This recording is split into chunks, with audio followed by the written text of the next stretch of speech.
My friend told me the other day that he saw a spaceship. I said, no way, man. That's just my Tesla. There's no such thing as spaceships.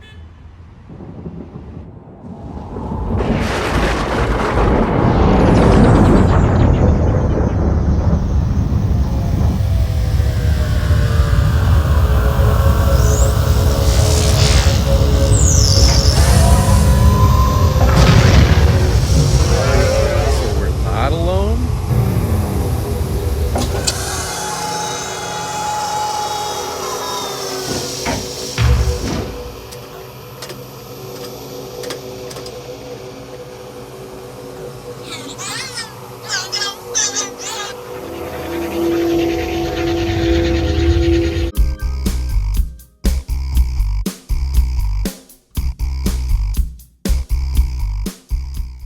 Welcome back to the channel, guys. My name is Eric, and if you're new here, welcome. This is a Tesla related channel where I do a lot of product reviews and a lot of installations.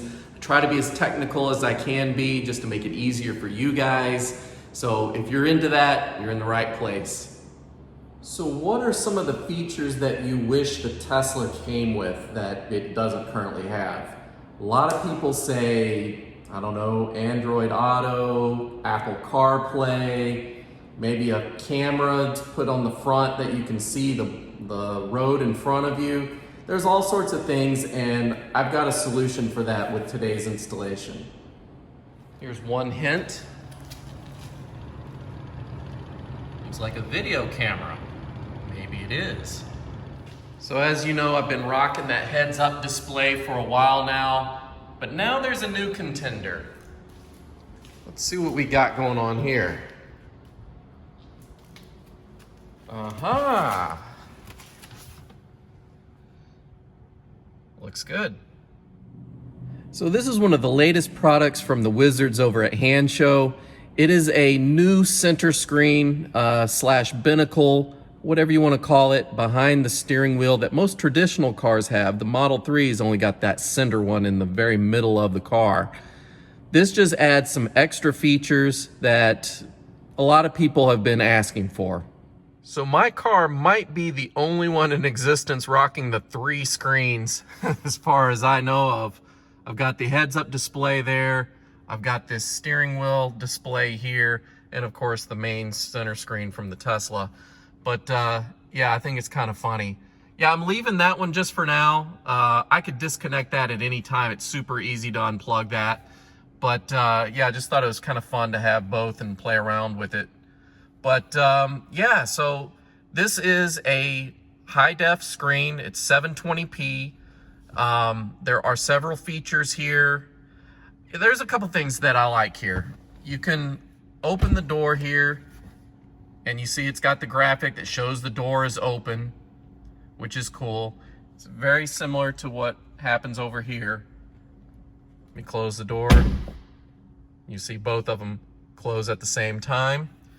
What I do like though is that it shows my battery percentage right here, and it's just taking it from the OBD2 port in the car. So it's taking your display for your battery, but you know the trick here, you can tap on this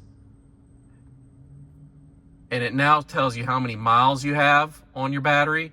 Tap it again and it goes back to percentage like that. Well, I don't have to do that anymore because it tells me a couple places here. It's got my battery percentage right here, 79%, but right here it shows me my range. It looks like a little supercharger right next to it. It says 208 miles here. Also over here, it tells me my range there, 208 miles. So it tells you multiple places. If I was to swipe up, it'll still tell me my range here and my battery percentage there.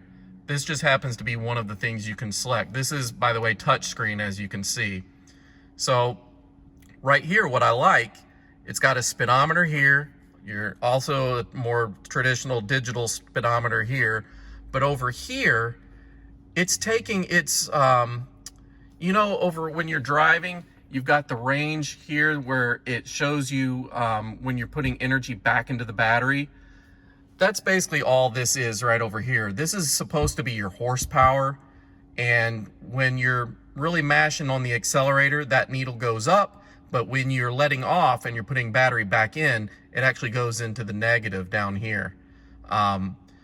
Another thing that's kind of cool is it actually has the temperature of your motor right there. So if you are tracking your car, that is something you'd want to, you know, take a look at every once in a while. You don't want to overheat your motor. They do actually make larger type of oil coolers for track cars that you could probably, you know, fix any issues with if you noticed a lot of overheating. So that's just something to keep an eye on. Something else, it's got built-in navigation, front camera. You can turn the screen off. It's got Apple CarPlay or Android Auto if you have Android. Car settings, applications, and as you see, it's got all these applications that you can run natively on this box. You don't have to have it tethered to your phone in any way. So, let me see if there's anything else. Yeah, so this is the main things that it has. For instance, you can play Spotify. If you've got a free account, you can just log in and get your free Spotify without having to pay for the premium. So the main things that people are going to like out of here are these two right here. This is a better route planner, and this is Waze, which is just maps. And this is a more detailed map for Teslas where you can find charging stations along the way. I think those two are what people are going to use it mostly for. So let's check out Apple CarPlay. So as you can see, you've got your apps, ChargePoint, Electrify America, whatever apps you have, PlugShare, Spotify. This is all going from your phone. I've got YouTube Music. If you just want to stream things from your phone, that's what Apple CarPlay is for. You can even add your own load screen to this. It's running Android natively, so you can do things like change the wallpaper on the back if you really wanted to. I'm leaving mine as is, but I think it looks pretty good. What do you think? You can also customize the other side of the screen. You can select a clock, you can select your tire pressure monitor, and you can change the settings from bar to PSI just by tapping. One of my favorite features is the front camera that I installed. So if you tap on that, this is the view from the front of the car. I've selected my cameras here, so I've got a full view of around the car now. And let me close the door. Let me back it up just a little bit here. Make sure I don't hit my garage door.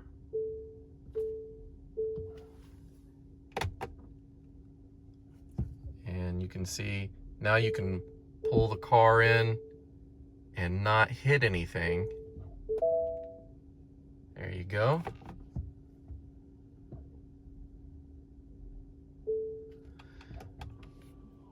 This automatically turns on when you get to about like maybe 5 miles an hour and you're pulling into like your garage or a parking spot. It turns on automatically, and that way you don't hit any of those parking dividers or curbs. It's great. That's probably my favorite part about the whole system is the front camera. All right, so just like with everything else, there are some pros and there's some cons to this device. So let me just kind of go over some of my thoughts on things that I've kind of played around with, just because I don't know everything about it yet. There's a lot to dive into, and I'm just kind of scratching the surface here. But just some of the things that I've kind of looked at so far is, so yes, the Apple CarPlay works. For my phone, I've got an iPhone, and I have to plug in the USB cable to the box to get it to work. I think it will work wirelessly if you have built-in hotspot on your iPhone or Android phone. I do not have the built-in hotspot. I think you have to upgrade your account and you can get it through my carrier. That's fine. I just don't have that. So I have to plug mine into the cable, you know, on the box here. The good part of that though is that it is a built-in charger. So as I'm plugged in, it is charging my phone. I've heard that Android, you also have to plug in. I don't think that feature for wireless connectivity to Android Auto is available just yet, but I think that's coming in the near future. Something else that I haven't really figured out, and I don't think it is going to work, is I wish that the screens would match as far as the daytime and nighttime driving. It stays on this screen the whole time. And when it's nighttime, it looks really good because it's a dark screen and a dark screen, but during the day, when it's a light screen, it doesn't really match. I just kind of wish it would do that. It is possible to change the wallpaper behind here. I haven't done that yet. If you are going to put your own wallpaper, I would choose something with darker colors, something that's not so busy, because it is going to put this graphic overlay on top and it's got white letters and you want it to show up. So if you put a light color there, you may not be able to read the letters, or if it's a busy picture in the background, you may not be able to see the graphics very well. So, you know, just play around with that. You can also change the load screen when you first start it up. As you've seen, I did that to my channel logo, and I thought that was kind of cool. Something just to be careful with, because I've been driving around with this for a while. You know, when you're driving and you see other vehicles coming alongside you and it shows here, well, it doesn't show here. This is it. When you're driving, you will see the lines moving like this, like you are driving, but anything that's in your blind spot is not going to show up here. So always look here when you're changing lanes. Make sure you look over here and not here, because that's got me almost a couple times where I was like, oh, I'm wide open, there's nothing here, and I'd, you know, start to turn, and sure enough, look in my mirror and there's someone there. So yeah, always look to this screen for that kind of information. This, you know, doesn't really mean anything right here, so it's kind of pointless having it there other than it looks cool. So if I open the door, you'll see that it does display that graphic. I think that looks cool. And one of the #1 complaints people have been commenting about on other videos I've seen is that the screen blocks the path of air blowing from your AC. So I've got mine set up to where I've just kind of spaced them out as far as they'll go and kind of pointed it up. And that way it comes out the sides and kind of up. Now, it doesn't blow on my face. I feel it blowing around, and it's still enough to cool off the cabin. And you still have, of course, your air blowing from this side as well, which you could, you know, make it go as well. Aim it this way to where it's blowing on you. But it's not a problem if that's something that you're not really that concerned with. Me personally, I would like to have the option to blow air on my face if I really wanted to. Now, typically, I'm not that kind of guy where I like the air blowing on my face. I wear contact lenses and it tends to dry out my eyes. So I don't like that to start with. So it's not really that big a deal with me, but I do wish I had that option. It's just one of those give and take kind of things. You get so much with this device. You're given a little bit as far as comfort with the air blowing on your face. But other than that, that's the main downside I can see to this. Pulling out of my driveway here, trying to do this with one hand. As you see, as I put it into drive, now I've got my front camera here where I can see things in front of me.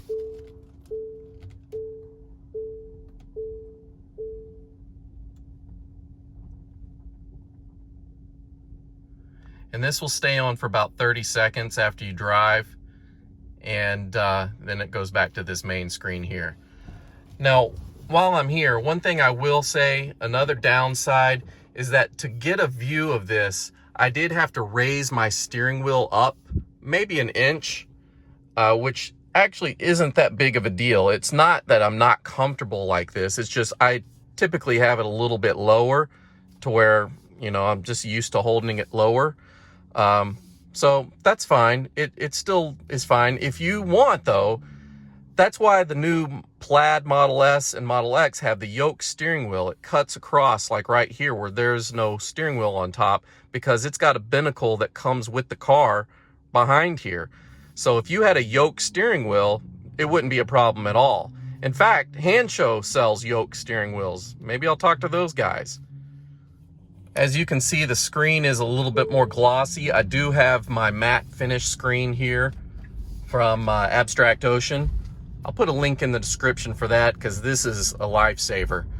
I'm not a huge fan of the glossiness, but as far as the brightness goes, it really matches the brightness of the main screen, so there's no real issue there. Of course, it looks amazing at nighttime. During the day, when it's really sunny like it is today, it is a little dimmer to see, but not a problem really. I just don't really like the glossiness of this screen compared to the matte finish of that screen. Of course, autopilot also works. I'm in autopilot now and it's just driving here. If you get the nudge where it starts turning blue here, it will also start turning blue here as well. Let's see. You see how it's starting to turn blue there? It's starting to do that as well here. So let me correct that. Let me disengage so I can take over and show you something else. Also, it's kind of nice to have your odometer there in the corner. That way you don't have to keep going into the menu settings here to see how many miles you put on, especially if you're taking a road trip and you take inventory of how many miles you're putting on. So one other thing I was going to show you guys is the horsepower. As I'm kind of coasting along here, I'm not really putting much horsepower out here, but if I punch it just for a second, you'll see it spike up. Oh, and I've let off on the brake. You see it goes negative, so it's charging. It's that regen braking. But if I punch it, it really spikes up there. And this is what the screen looks like at nighttime. I think it looks really good with the dark night mode and the dark night mode on the Tesla. It's very bright. It's very clear. It is an HD screen. It's 720p, very clear. I really like the way it looks. Let me go ahead and put it into drive and show you what the camera looks like. So it automatically puts that front camera on, so where I can go into my parking spot and not hit anything as I pull in. Straighten up my wheel. There you go. So if you're going into, let's say, a parking lot and there's a curb up ahead, or just one of those parking dividers, this will help you from, you know, not scraping your front lip on that. Also, if you have an incline on your driveway, this could help, you know, angle your car in better to come up your driveway. A lot of things. Up here in Chicago, we get a lot of snow, so this will help me with snow banks. I'm really looking forward to using this year. Okay, so that is part one of this video, which is really just the review and introduction to this product. Part two is going to be the step-by-step installation of it.